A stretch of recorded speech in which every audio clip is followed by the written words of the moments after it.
everyone, this is Jane with Barlow Herbal, and happy Sunday, November 6th of 2022.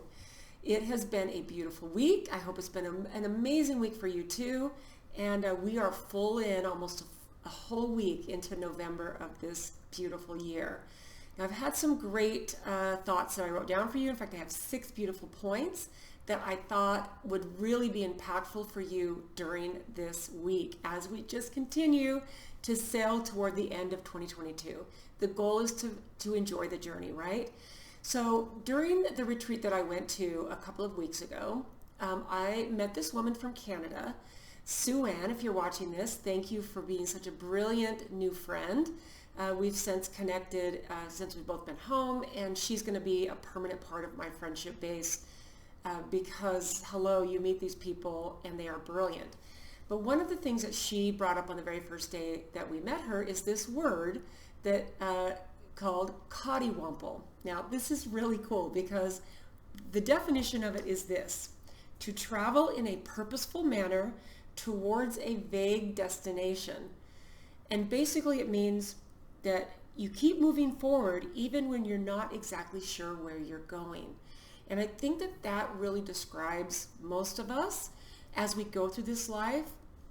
And what it reminds me of is to be spontaneous, like live my life with purpose, set up my days, set up my goals, take care of my health, and walk through life with purpose, but realizing that things are going to be different than we expect, and being not only willing to go with the flow, but to embrace the whole journey along the way. And I talked about this last week in finding joy in the journey, right? So this brilliant word, coddiewomple, is now something that you can add to your vocabulary and realize we're still moving forward in life, even though we don't know exactly where we're going. In fact, that's one of the beauties about being a human being, is that none of us know the exact outcome. We can predict outcomes for things that maybe we do in our own life, depending on our own actions, but to know an outcome in things that are happening in the world, things that are happening in politics. We got a lot happening here in the U.S.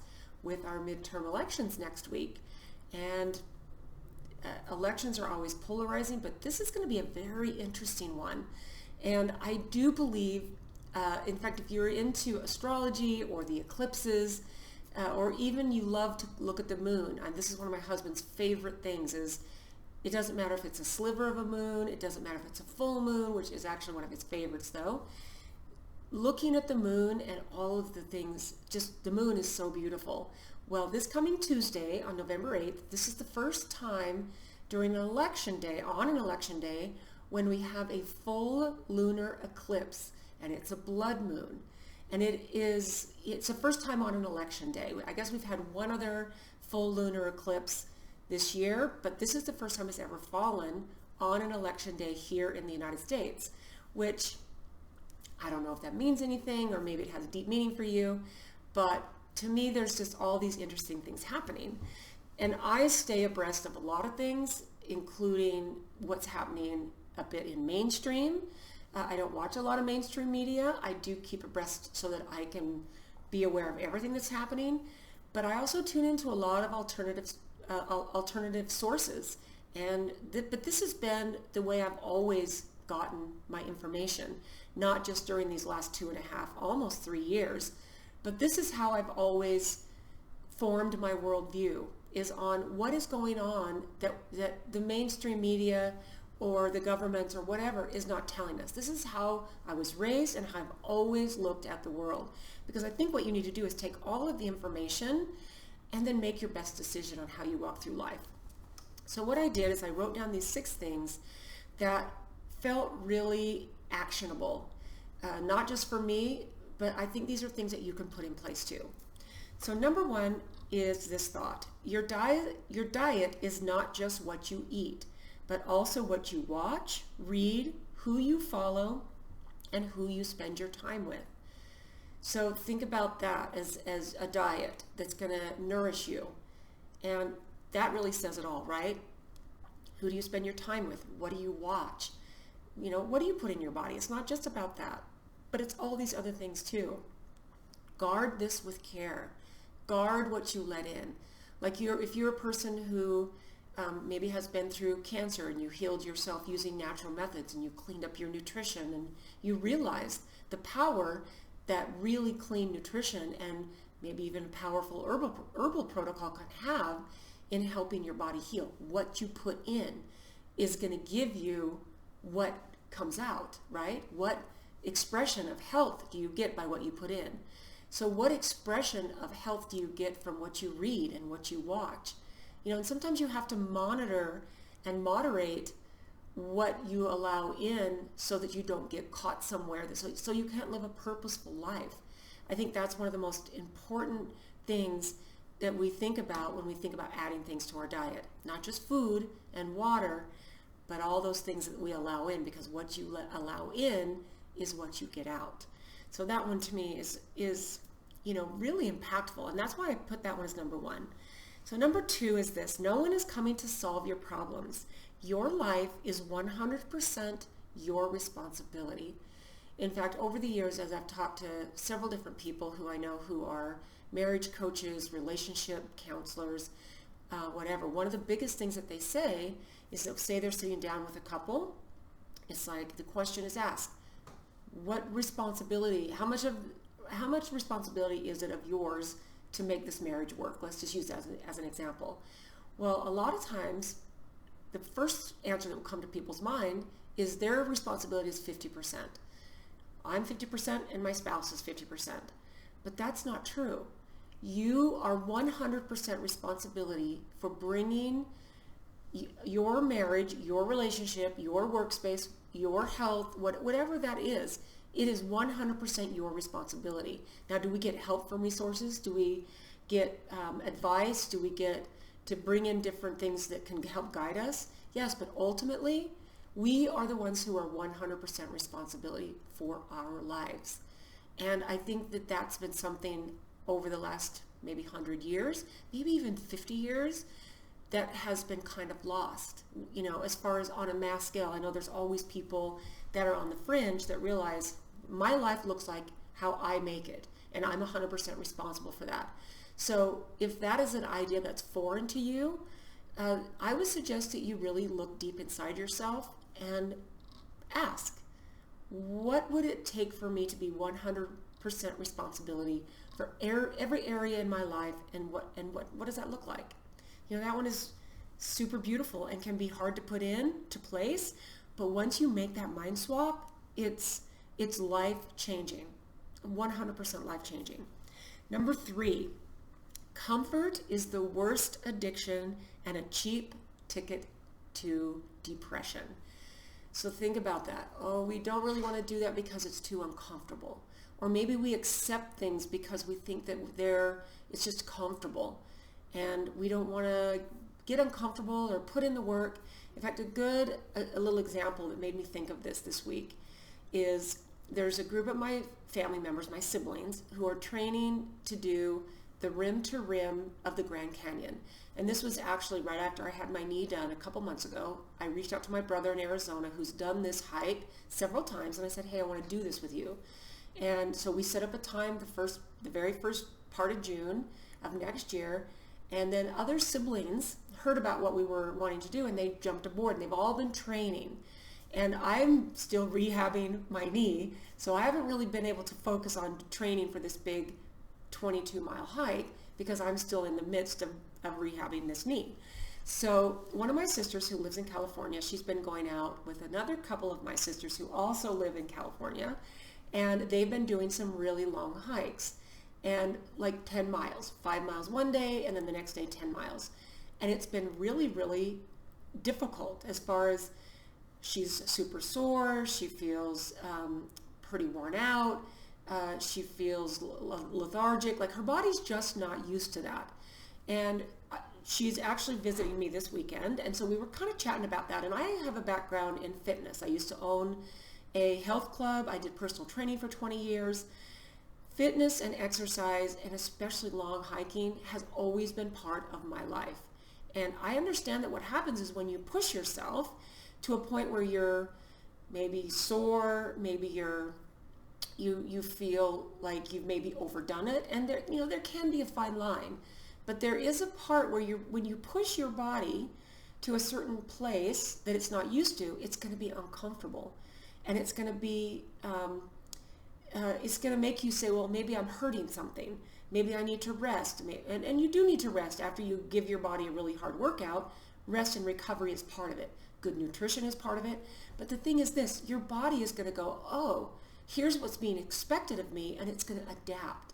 We are these beautiful, amazing, adaptable human beings. Our biology is designed for work. It's designed for exercise. And if we don't use it, we lose it. We've heard that a million times, right? So this goes into the whole place of comfort. Is it comfortable just to push yourself a little bit in the exercise thing? Or maybe, if you've been wanting to stop drinking a glass of wine every night, or maybe you have a sweet tooth that's just wicked, and it's uncomfortable once you say, okay, I'm not going to do this anymore. From right now, I'm going to stop eating sweets, and then you have a super stressful day, a couple days later, or a week later, or whenever, and there's a piece of chocolate cake, or there's donuts that are calling you from the counter in the grocery store as you're buying dinner, or whatever, and you think, oh, that would be so good, it would taste so good, I deserved it, I had a bad day, it would be so comfortable, because that's comfort. And think about scrolling social media. All of these things are comfort. Comfort is the worst addiction because it takes you down to all these places that can lead to depression. Think about when you overeat, or you eat sweets, or you don't exercise ever. Think about how you feel. Your body's meant to move. Your body's not meant to sit in a basement and play video games all day. Those are things that we think are comfortable, but they're really hurting us. So let me read this again. Comfort is the worst addiction and a cheap ticket to depression. That one, it can be pretty powerful. And I think if you can relate to any of these, maybe leave me a comment. See what you think. Even the first two I did before that, if there's something that kind of resonates with you. And I'm not an expert in any of these. And I will tell you, every time I do a video and I will go back and watch it, sometimes a few days later, sometimes when I'm getting ready to put it into the email for you, I think, oh, I could have said this that would have maybe tied that together. So a lot of these things that I share with you are really just kind of off the top of my head, and just a lot from my own personal experience and just my own reflection and my own worldview. So your input, your comments on some of these things that can add another layer to this, to me, is really, really beautiful. And this is how we share, and this is how we learn from each other. Okay, so number 4 out of 6, there's only 6. Keep your standards high and don't settle for something simply because it's available. Keep your standards high and don't settle for something simply because it's available. Humans are tenacious and amazing, and we've gotten a little bit soft. Maybe not the last couple of years. I think a lot of us have really woken up to a lot of truths and a lot of things that are difficult. But think about all of the things that we have, the abundance we have, the comfortable homes we have. There might be a point in the future where maybe things get a little bit tough. And I don't know. I look at things, I read things, I watch things. Like I said, I watch a whole bunch of different alternative information, and I feel like we might be in for some tough times. But that's also humanity. Tough times, easy times, abundant times. I think keeping our standards high and not just going for something because it's available is kind of cool. Think about it like this. You could think about it on the credit and waiting to save something. So, forever, before there was all the crazy credit cards and being able to get into massive amounts of debts, because if you wanted something, you didn't have to save and work hard for it. You could simply get it and get it on credit. And then even if things got super bad, maybe bankruptcy went into play. And there's no judgment on bankruptcy if that was something that, I have no judgment on any of that. But the thing is set your standards high and don't just accept something because it's available. Okay, that was number 4. Number 5, the family you create is more important than the family you come from. And this one to me is really kind of cool because sometimes our families, like I adore the family I grew up in. My parents were amazing parents. They weren't perfect. I wasn't a perfect parent. Nobody's a perfect parent. What even is that, right? Are my kids responsible, kind, loving adults? Yes, they're amazing. Could I have done better? 100%. But our family doesn't just include the biological family we come from. Our family can include the people we surround ourselves with. In fact, I have friends who maybe, a couple of friends are an only child, so they don't have a whole group of siblings where you have a built-in group of friends. But they've surrounded themselves with family, with friends that are like their family. So I think that one is, we're all one big human family. So create a situation, a family environment that is even a better one than the one you came from. And I think we all strive for that anyway. That's a complete given. I think it's really rare I run across somebody who's just like, yeah, I don't really care. But this is something I think we all want a better life for our children than we have. Even if we had a wonderful childhood and wonderful parents, we still want that little bit better for our own kids. So take this into the whole realm of the human family and include your friends in this whole environment.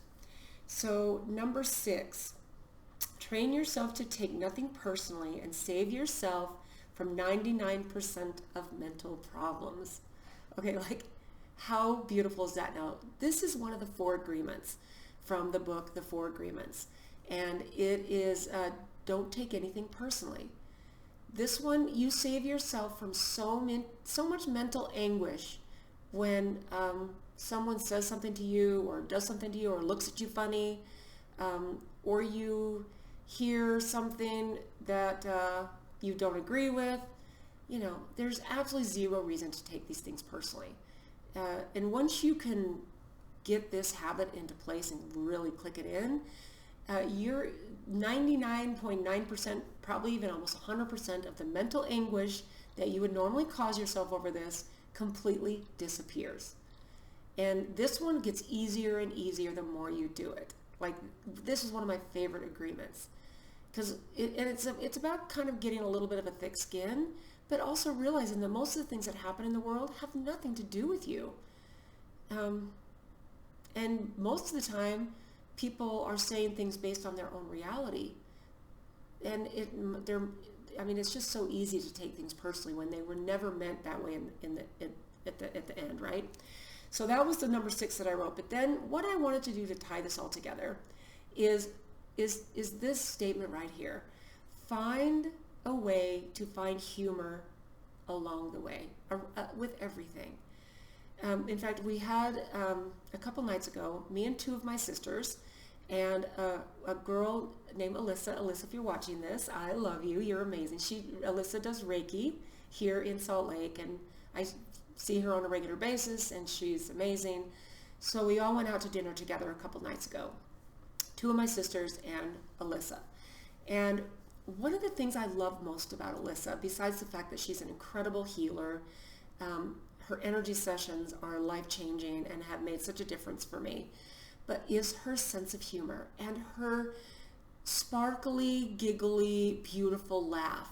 In fact, one of the things that we were talking about at the beginning when we first all kind of got together, because one of the sisters that I went to dinner with lives in California and she's here for a visit. So as we're chatting and as we're talking, a little bit of, kind of angst in what's happening in the world and the things that we're witnessing, and we're watching these big crazy things happen. And we were talking about the blood moon, and we were talking about, all of these things. And one of my sisters said, yeah, this causes me some anxiety when I think about these things that are happening. And Alyssa gave this twinkling laugh, and she just said, yeah, things are going to get a little bit tough in the next 6 months, but it's because there's something so beautiful that's coming. There's all these things that need to be exposed, and this whole conversation was just absolutely beautiful. But this is one of the best things about Alyssa, is that she's always got this way of looking at things from a, not even necessarily humorous, but a joyous point of view. And it's like that first word I brought up in the very beginning, coddiewomple. Go through life with purpose, even though you don't know exactly what the destination is. Walk through your life taking care of your body, taking care of your finances, taking care of the people you love. Walk through life with purpose, even though you don't know exactly where the road is leading you, especially now in these crazy times, right? So I am going to end it there, and I'm going to read this to you one more time about coddiewomple. Is to travel in a purposeful manner towards a vague destination. I love that. And again, Sue Ann, thank you for that. It means to keep moving forward even when you're not sure where you're going. So I hope you guys have an absolutely beautiful Sunday. I hope the week ahead is more than you dreamed and that you can find humor and a beautiful path to coddiewomple through this life and find your purpose. In fact, Lauren in New York, I had a beautiful conversation with you this week, and there's a deep purpose inside of each of us. And Lauren, thank you for that great conversation. I know you've got this. We all have these things that we're working on and struggling with, but we need to remember the brilliance of us and why we're here and the purpose that we have. So walk through life with purpose, even if you don't know exactly where that's heading. So again, guys, thanks for tuning in. May your day be blessed and beautiful. I hope that you have the best week ever. So thanks again for tuning in. Leave me a comment, give a thumbs up, subscribe if you're not, and we'll talk to you soon.